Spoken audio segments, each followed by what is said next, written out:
నన్నెవరైనా రియల్‌గా వచ్చి బాలు పెళ్లి చేసుకుంటే లైఫ్ లాంగ్ నీతో ఉంటాను. నేను జర్నీ చేసుకుంటా. నీ దగ్గర నేను ఉంటానని నన్నెవరైనా చేసుకుంటే పక్కా చేసుకుంటా. లేదనుకుంటే నేనెవరిని చేసుకోలేను. సరే మీరు అమ్మాయిని పెళ్లి చేసుకోవాలంటే ఆస్తి అవన్నీ చూసి కట్నం ఇవ్వాలా మీకు? లేదండి. అమ్మాయి ఆస్తి అవసరం లేదు. అమ్మాయి పెళ్ళయి నా దగ్గరకొస్తే అమ్మాయికేమైనా బంగారం కానీ, ఆమెకేమైనా ఇవ్వాలనుకుంటే వాళ్ళ ఫ్యామిలీ వాళ్ళు ఆమె సొంతంగా ఇచ్చుకోవచ్చు. కానీ నా దగ్గరకొస్తే ఆమె నుంచి నాకు ఆశ ఏం లేదు. నాకింత వండిపెట్టి నేను ఆమెకింత తెచ్చిపెడతాను 3 పూటలు.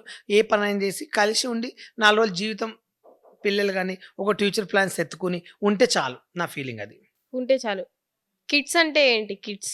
పిల్లలు బానే హుషారుగా అన్నారు. ఓల్డ్ మ్యాప్ అంటే ఏంటి? Old map.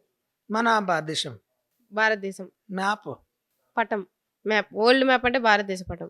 ఏమో తెలవదు మరి. నువ్వు అది అడుగుతున్నావు కాబట్టి చెప్పిన. మ్యాప్స్ అంటే ఏంటి? ఎక్కడుంటాయి మ్యాప్స్ నార్మల్‌గా మ్యాప్స్ ఎక్కడుంటాయి? జంతువులు అలాంటివా? మ్యాప్స్ ఎక్కడుంటాయి? అడవిలో ఉంటాయి. అడవిలో ఉంటాయి.